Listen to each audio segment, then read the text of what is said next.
Paz y gracia a la iglesia que está en este grupo y a todos los que estén mirando para recibir la palabra de Dios el día de hoy. Hoy no va a haber un himno para empezar, vamos a empezar directamente con una oración y después directamente con la exposición de la palabra. Al final sí vamos a tener un himno como todos los jueves. Oramos y damos gracias al Padre por la oportunidad que tenemos hoy de estar reunidos juntos como hermanos y como invitados en este día. Padre, estamos agradecidos por el día de hoy, por la vida misma, porque respiramos, porque nuestros corazones laten, porque caminamos, porque estamos sanos, no solamente sanos por fuera, sanos en nuestro cuerpo, aunque con algunas dolencias mínimas, pero sanos al fin, sino sanos espiritualmente hablando, porque vos nos sanaste a través de tu Hijo. Por eso podemos estar hoy acá, queremos estar hoy acá para escucharte hablar. Y te rogamos que nos hables en este momento, no solamente a nosotros tus hijos, a tu pueblo escogido, sino a todos los que no pertenecen aún a tu pueblo, pero que pueden pertenecer si te escuchan y te creen. A ellos también hablales, Padre. A ellos también hablales, para que vengan a ser parte de tu reino.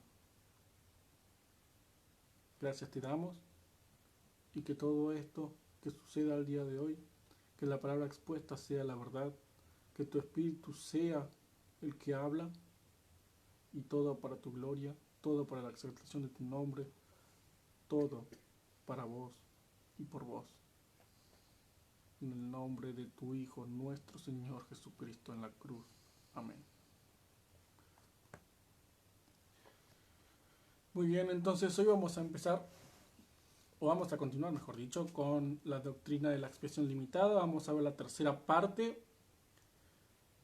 Y la semana pasada vimos la primera de dos partes en esta doctrina, que son la obra redentora de Cristo la semana pasada y la obra expiatoria de Cristo el día de hoy. Y no como obras separadas, sino como dos puntos de vista de la misma obra, que es la obra de Cristo en la cruz.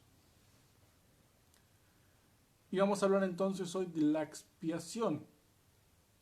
Dijimos el primer día que empezamos a hablar de la doctrina de la expiación limitada, que en la expiación tiene lugar un juez, participa un juez, que tiene lugar un culpable, unos acusados que son después culpables, y una pena o una condena, como en todo caso, como en todo juicio, y puede haber una fianza, en este caso hay una fianza que se paga en lugar de esa pena.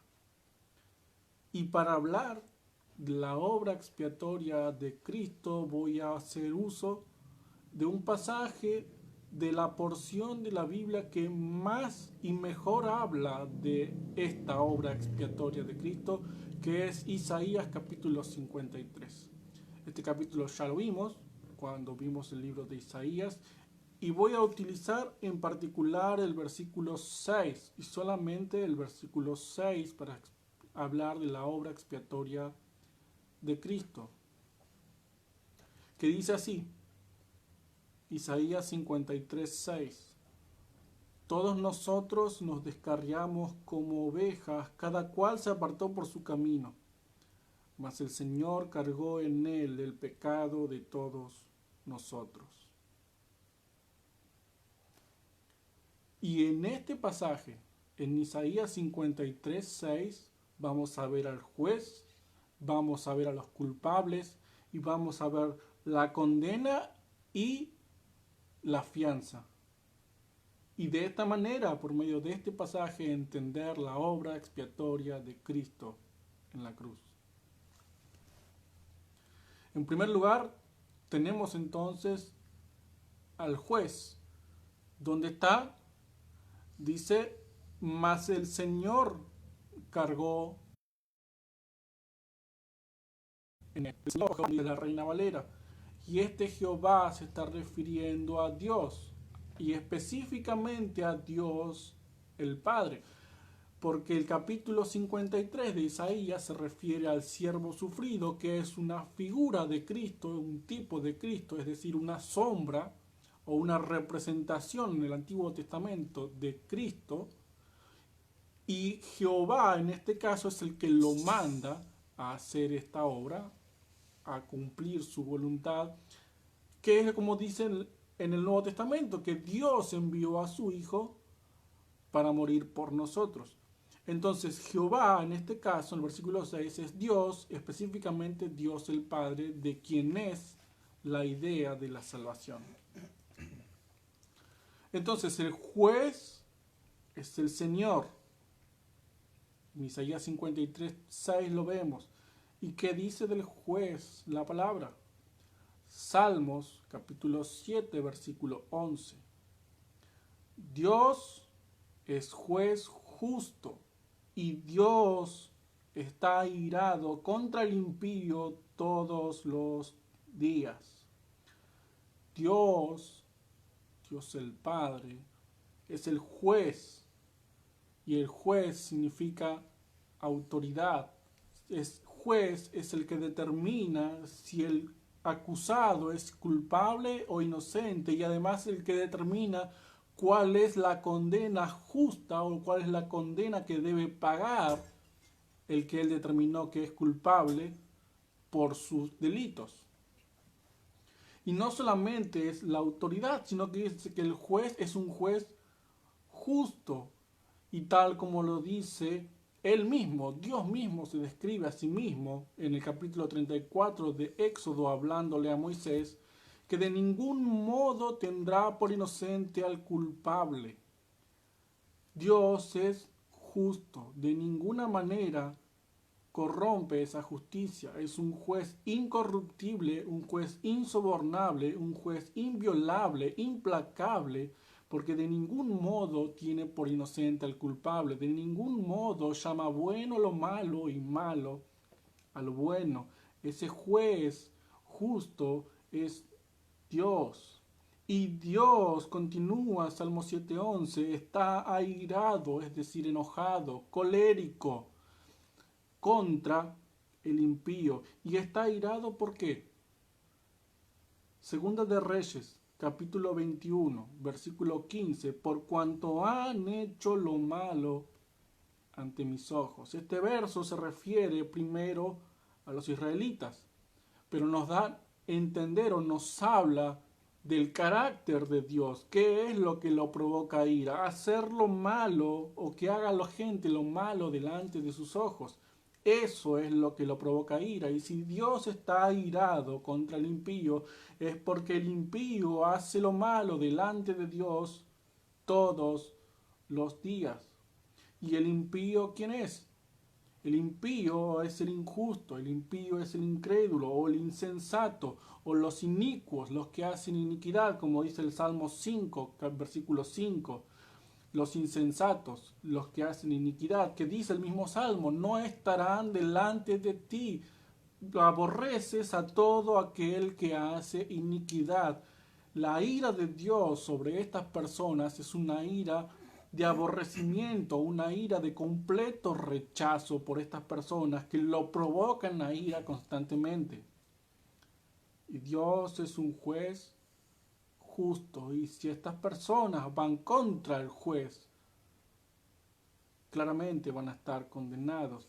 Y esta ira de Dios sobre todos los insensatos, los inicuos, los incrédulos, los impíos, que impío viene a ser no pío, y pío tiene que ver con la piedad. Un hombre piadoso es un hombre devoto de Dios, y por lo tanto un hombre impío es un hombre que rechaza a Dios, que hace lo opuesto a lo que hace un hombre piadoso. Y todos los días, dice el Salmo 7:11, Dios está airado contra los impíos.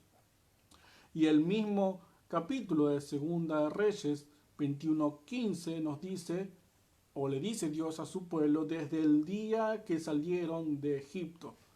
Su pueblo mismo lo provocaba a él desde el día en que salieron de Egipto.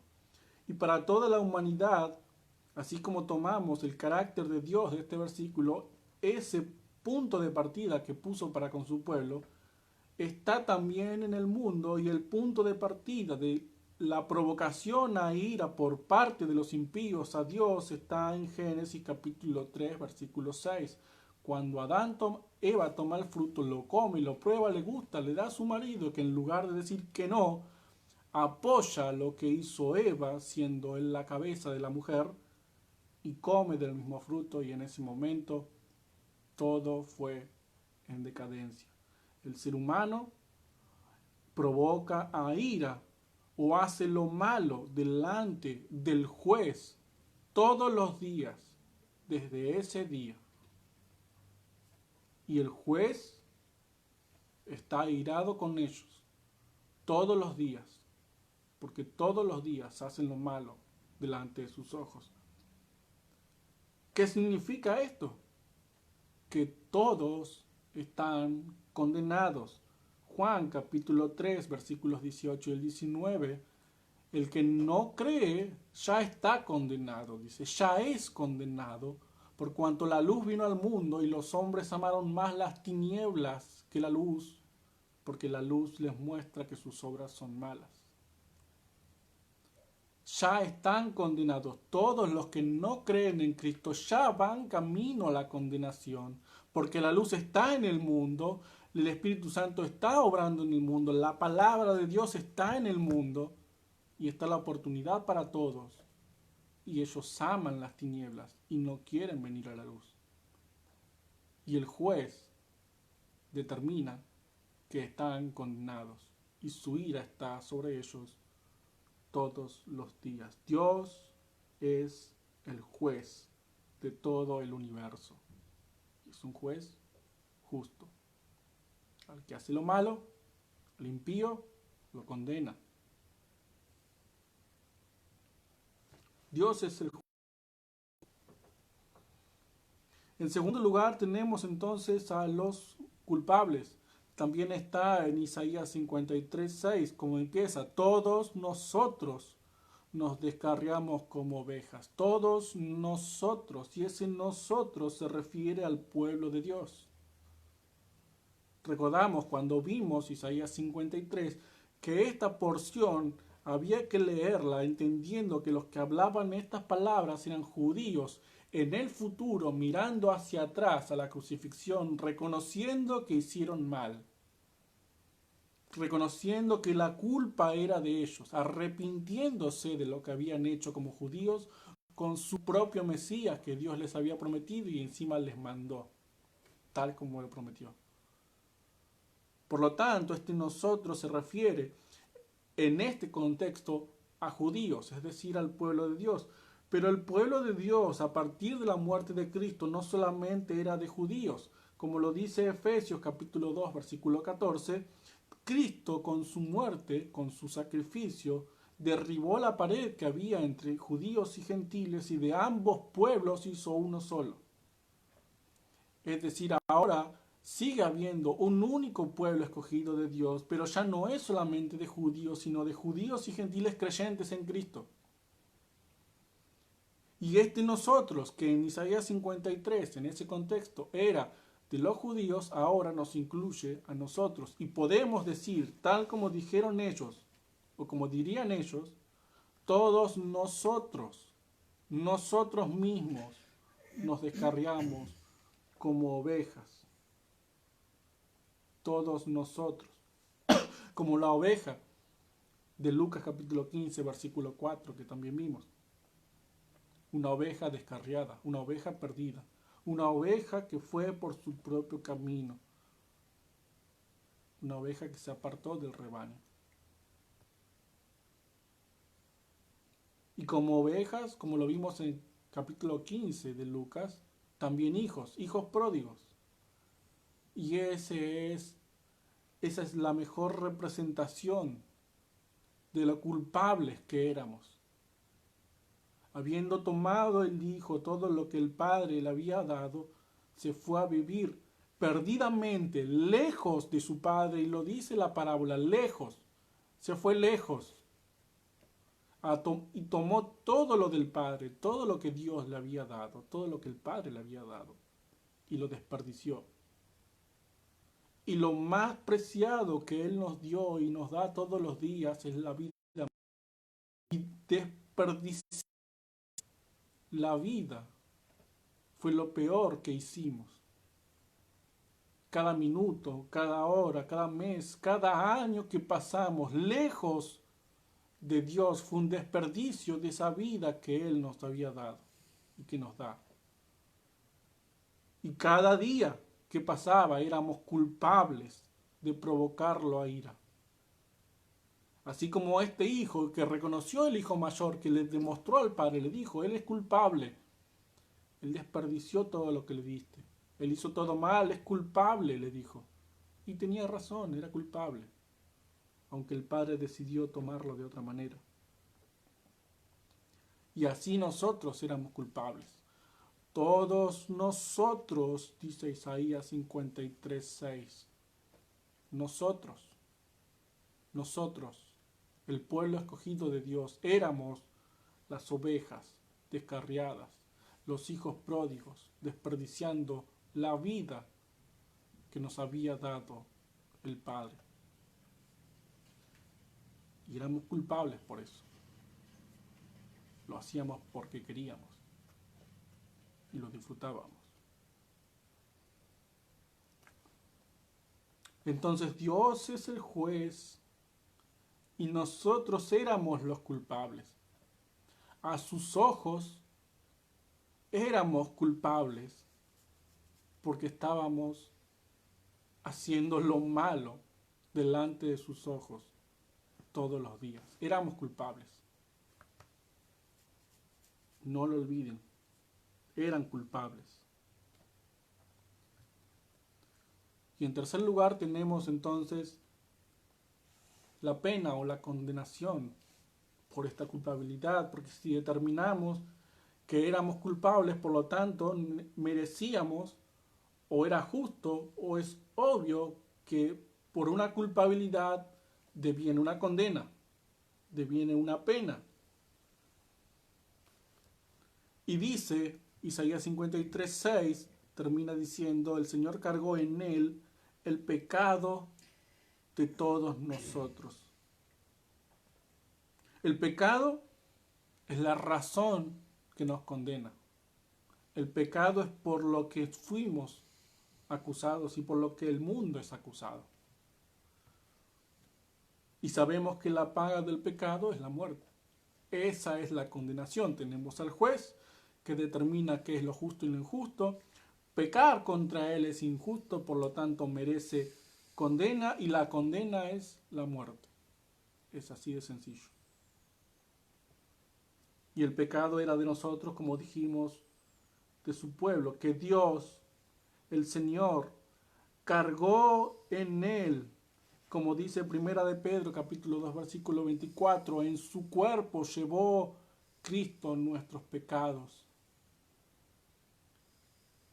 Y piensen en el Señor, en Jesús, colgado en esa cruz, con un clavo en cada mano, con un clavo en los pies, con la corona de espinas en su cabeza, no solamente soportando en sus manos el peso de su propio cuerpo, sino el peso de todos y cada uno de los pecados que todos los que habrían de creer en él cometieron y van a cometer.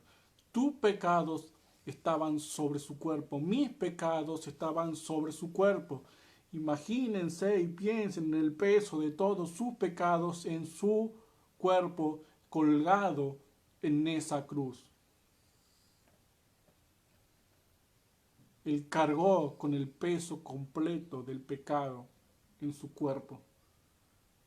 El Señor cargó en él nuestros pecados. Cristo murió por nuestros pecados, según las Escrituras, como lo dice 1 Corintios capítulo 15, versículo 3.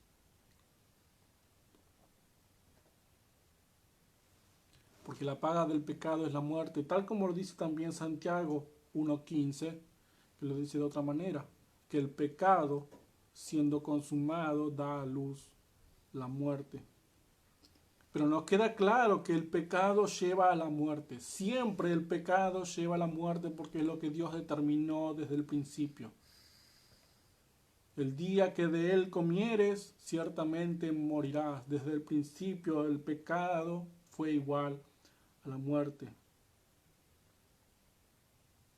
Y de eso éramos culpables nosotros, de pecar. Y eso merecíamos, la muerte. Pero Romanos capítulo 5, versículo 8, dice, mas Dios, es decir, pero Dios, siendo nosotros merecedores del castigo por nuestros pecados, Dios aún así muestra su amor para con nosotros en que Cristo murió por nosotros siendo aún pecadores. Siendo nosotros culpables de nuestros pecados, Cristo vino a recibir la pena que nosotros debíamos recibir. Él es la fianza que se pagó para que nosotros fuésemos libres de la condena. Siendo aún pecadores, Cristo murió por nosotros. Cristo pagó la pena por el pecado. Y vamos a definir el día de hoy la palabra muerte. Porque conocemos la muerte como la muerte física, sabemos que hay una muerte espiritual, pero vamos a definir cada una. El diccionario define la muerte como cese de funciones vitales o falta de vida. Cese de funciones vitales o falta de vida, y eso ciertamente es lo que Cristo sufrió en la cruz. Él murió físicamente en la cruz. Él sufrió una muerte física y su vida terminó ahí. Él entregó su espíritu en la cruz. Pero si la muerte es la falta de vida y Dios es vida, entonces la muerte es la falta de Dios. La muerte espiritual es la separación de Dios. Estar muerto espiritualmente es estar separado de Él, es estar sin vida, es estar sin Dios. Tal como lo sufrieron Adán y Eva cuando fueron expulsados del jardín del Edén. Dios les dijo que iban a morir si desobedecían, y eso pasó. No murieron físicamente, pero murieron espiritualmente, porque en el momento en que pecaron, Dios los expulsó del paraíso y por lo tanto perdieron esa relación que tenían con Él, rompieron esa relación y se separaron de Dios. Y a partir de ahí, todo ser humano nació de ellos, de la muerte que no puede dar a luz vida, y nació igualmente separado de Dios. Una separación abismal, una separación, una distancia infinita, insalvable, inalcanzable por ningún ser humano. Y esa es la muerte también que sufrió Cristo en la cruz, no solamente la física. Él sufrió la separación de Dios en la cruz, por eso sus palabras en la cruz fueron: Dios mío, y no Padre, Dios mío, ¿por qué me has abandonado? Porque en ese momento Cristo en la cruz, Jesús, el Hijo de Dios, que no había cometido ningún pecado, estaba siendo separado de su Padre en el cielo. Dios ya no lo podía ver como su Hijo amado en quien Él tiene complacencia porque no había pecado, porque en ese momento Cristo estaba cargando sobre su cuerpo todos los pecados de los que habían de creer en Él.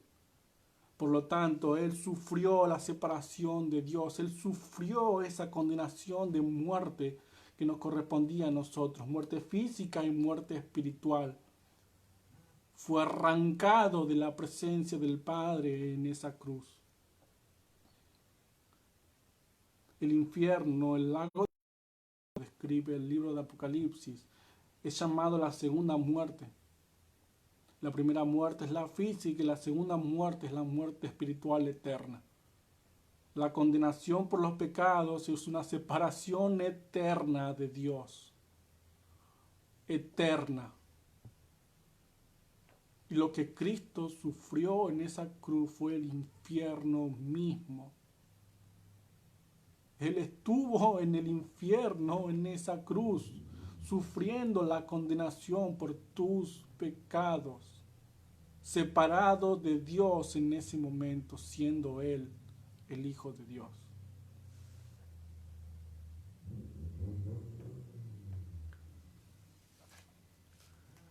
Primera de Pedro, capítulo 3, versículo 18.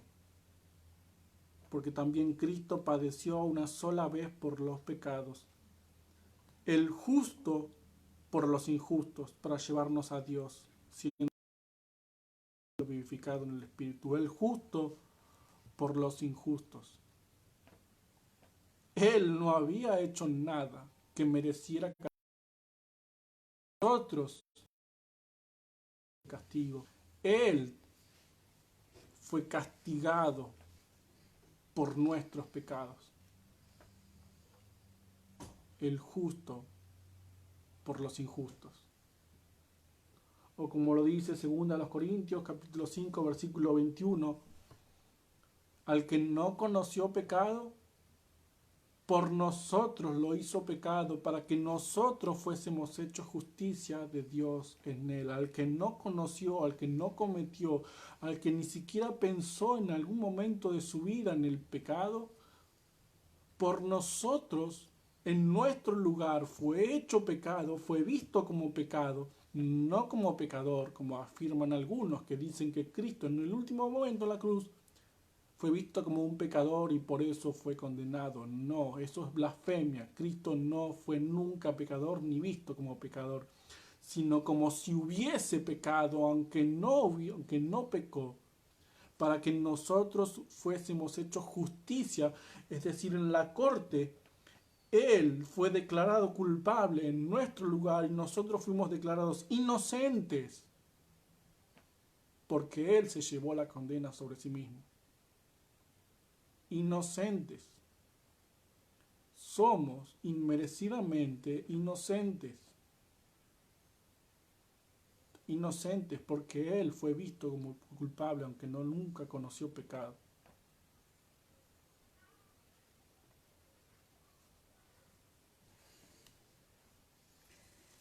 Entonces, Romanos capítulo 8, versículos 32 al 34. ¿Qué pues diremos a esto? Que si Dios es por nosotros, es decir, si Dios mismo dio a su Hijo por nosotros, ¿quién contra nosotros? El que no escatimó ni a su propio Hijo, sino que lo entregó por todos nosotros, ¿cómo no nos dará con Él todas las cosas? ¿Quién acusará a los escogidos de Dios? Si Dios es el que justifica, si Dios es el que nos declara inocentes. Satanás, dice el libro de Apocalipsis, está día y noche acusándonos delante de Dios. Pero Dios desestima esas acusaciones, porque Él mismo nos justificó a través de su Hijo y nos declara inocentes. ¿Quién es el que condenará? Si Cristo es el que murió. ¿Quién es el que va a decir que merecemos la muerte si Cristo es el que ya murió por nosotros? Más aún, el que también resucitó, el que además está a la diestra de Dios, el que también intercede por nosotros. ¿Quién nos separará del amor de Cristo? ¿Tribulación o angustia o persecución o hambre o desnudez o peligro o espada? Antes, en todas estas cosas somos más que vencedores por medio de aquel que nos amó.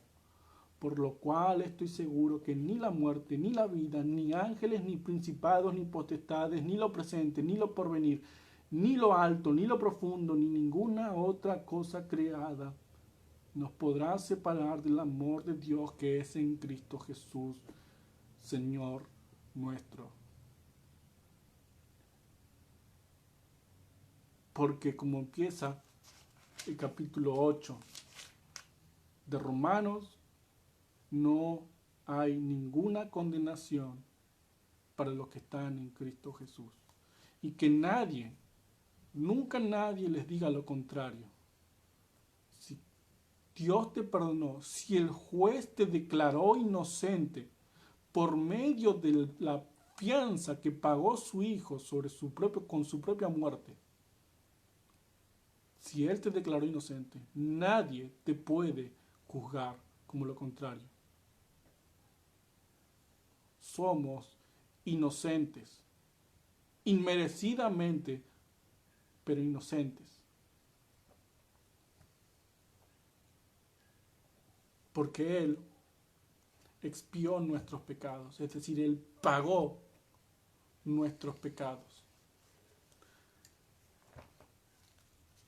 Y a diferencia de el día de la expiación, que lo pusimos como representación máxima del Antiguo Testamento sobre la expiación de Cristo, el sumo sacerdote entraba una vez por año para limpiar los pecados de todo su pueblo, sacrificando 2 cabritos. Cristo entró una vez y para siempre en un tabernáculo celestial para limpiar nuestros pecados una sola vez y para siempre, como sumo sacerdote y además como propiciación, como sacrificio por nuestros pecados.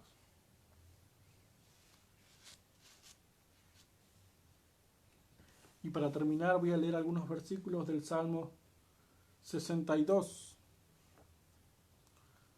los primeros 8 versículos, y después vamos a cantar. Salmo 62. En Dios solamente está acallada mi alma. De Él viene mi salvación.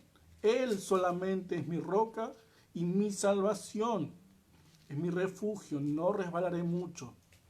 ¿Hasta cuándo maquinaréis contra un hombre, tratando todos vosotros de aplastarle como pared desplomada y como cerca derribada? Solamente consultan para arrojarle de su grandeza, aman la mentira, con su boca bendicen, pero maldicen en su corazón.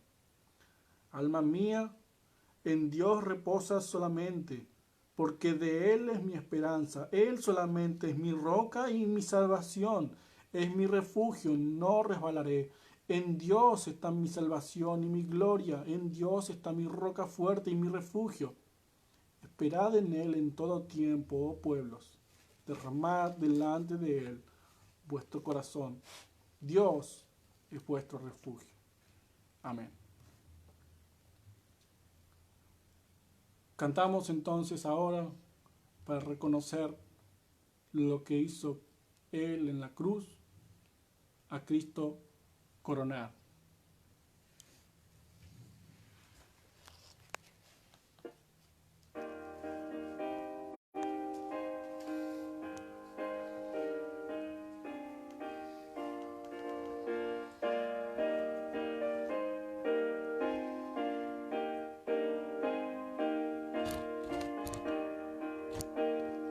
A Cristo coronar, divino Salvador, sentado en alta majestad, es digno de loor. Ay, Rey de gloria y paz, flores tributar y bendecida al inmortal por toda eternidad. A Cristo coronar, Señor de vida y luz, con alabanzas proclamad los triunfos de la cruz. A Él solo adorar, Señor de salvación, gloria eterno tributad de todo corazón. A Cristo coronar, pues grande es su poder, sus santos todos entonan canciones de loor. Es Rey de vida y paz por la eternidad. Su vida dio y nos salvó, su nombre venerar. A Cristo coronar, Señor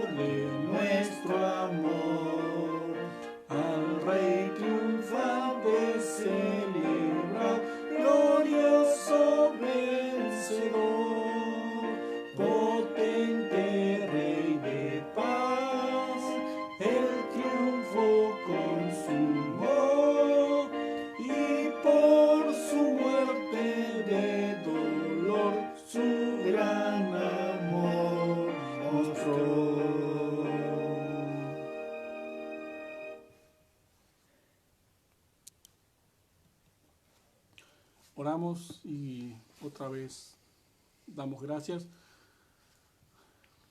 porque hoy entendemos lo que el Señor hizo por nosotros desde un punto de vista más cercano.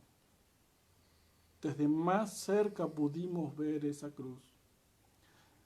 Sabemos ahora y entendemos que fuimos comprados, fuimos redimidos por Él, sacados del mercado del pecado, donde un pecado nos llevaba de un lado a otro y éramos sus esclavos. Él nos rescató por precio de su sangre. Y sabemos hoy también que nosotros amábamos estar en ese mercado y éramos culpables por eso. Y cada día provocábamos a ir a nuestro Dios y nuestro Creador. Y merecíamos, éramos culpables de estar ahí. Pero Cristo nos amó tanto desde antes de la fundación del mundo que decidió obedecer a su Padre y Él mismo entregar su vida como sacrificio por nuestros pecados, pagando así nuestra condena, la condena que iba sobre nosotros. No solamente la muerte física sufrió, sino que vivió el infierno en esa cruz, siendo separado de su Padre, siendo Él el Hijo unigénito de Dios, para que nosotros no fuésemos condenados, para que no nos perdamos, sino que tengamos vida eterna.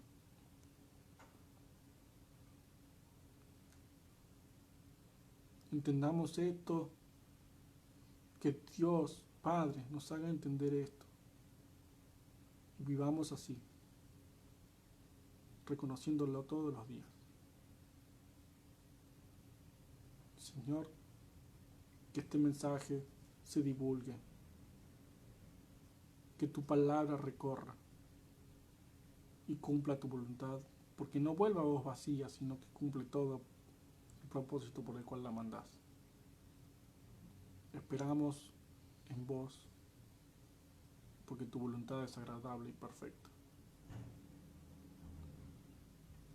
Ayúdanos a vivir para tu gloria y reconociendo siempre el sacrificio de nuestro Señor Jesucristo. Amén.